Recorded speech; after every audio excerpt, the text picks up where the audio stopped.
Your Excellency, Mr. Chairman, ladies and gentlemen, let me thank you on behalf of Transparency International for your invitation to this extraordinary and, as I may say now, inspiring event. It is a great honor to speak in front of such a competent and prominent audience.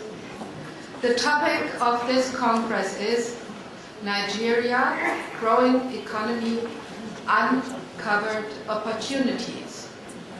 With this problem, it is crucial to think in coalitions of economic actors, governments, and non-governmental stakeholders to reach an aim of common interest, which is due and fair economic relations between the countries.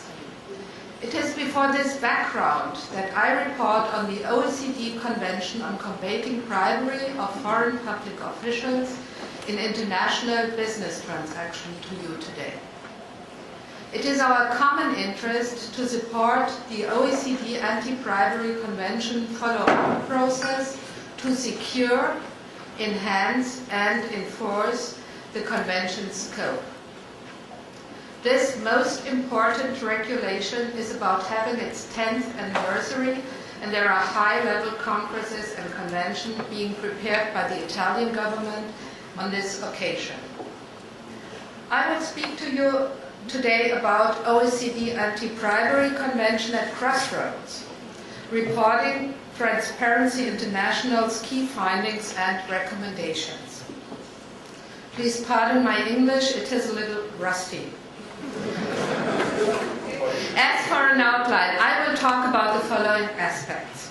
First, the anti-bribery policy approach and legal concept as far as the OECD Anti-Bribery Convention is concerned. Second, instruments, procedures, and follow-up process as regulated in the Convention. Third, Transparency International's third progress report on enforcement. Major findings and recommendations. This will be the focus of my presentation.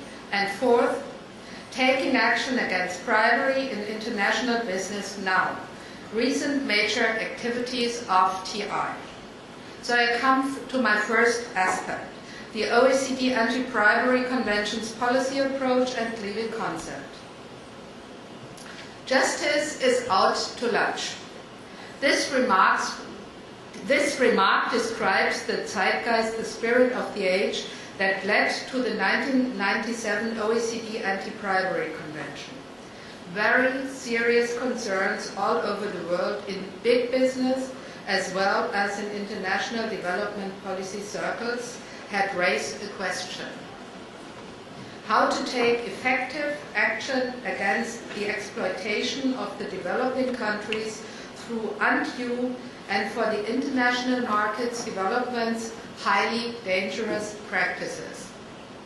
The understanding of the North's responsibility for corruption in the age of globalization on the one side, the idea of good governance on the other side as background of fair international business transaction prompted the OECD member states to agree on principles and procedures to ensure and enhance the fighting of bribery.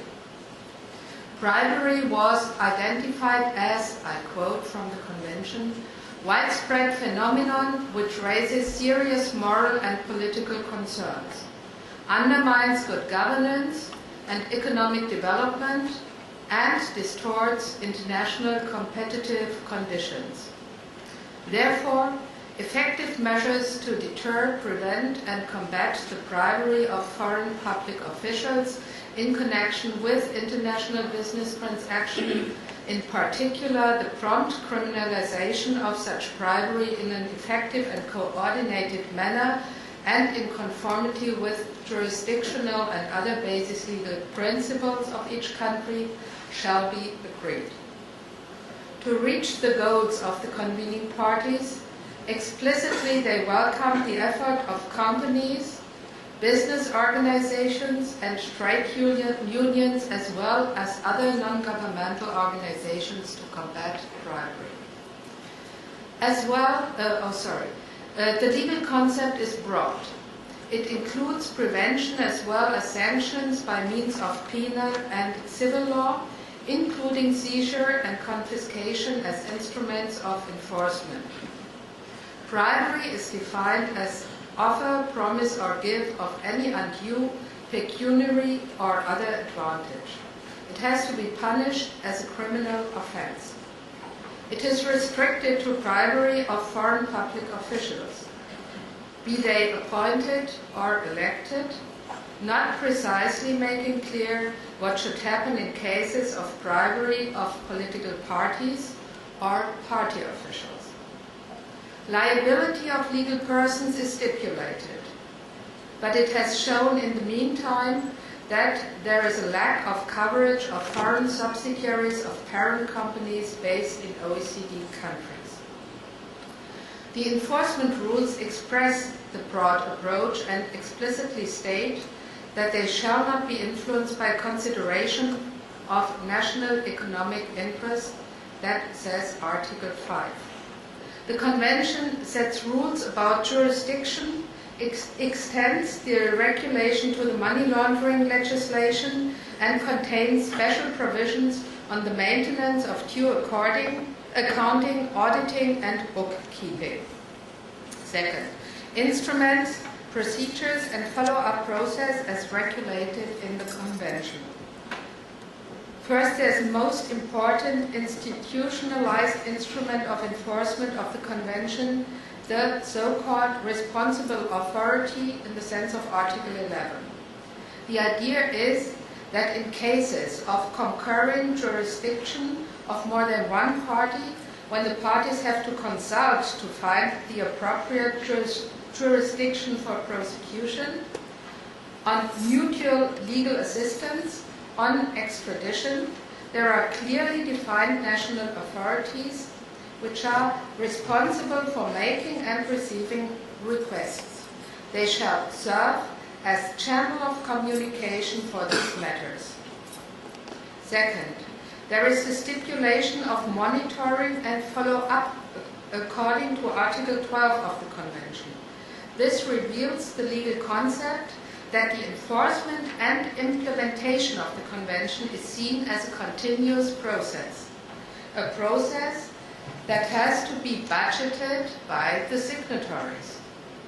As to that perception, it is task of the OECD Working Group Against Bribery in International Business Transactions to promote the full implication and to carry out a program of systematic follow-up monitoring and promoting full implication of the Convention. Further provisions rule mutual legal assistance and extraditions, which are very important procedural rules in the field of international criminal law. My third aspect. Transparency International's third progress report on enforcement, major findings and recommendations, what we call the Convention is at crossroads.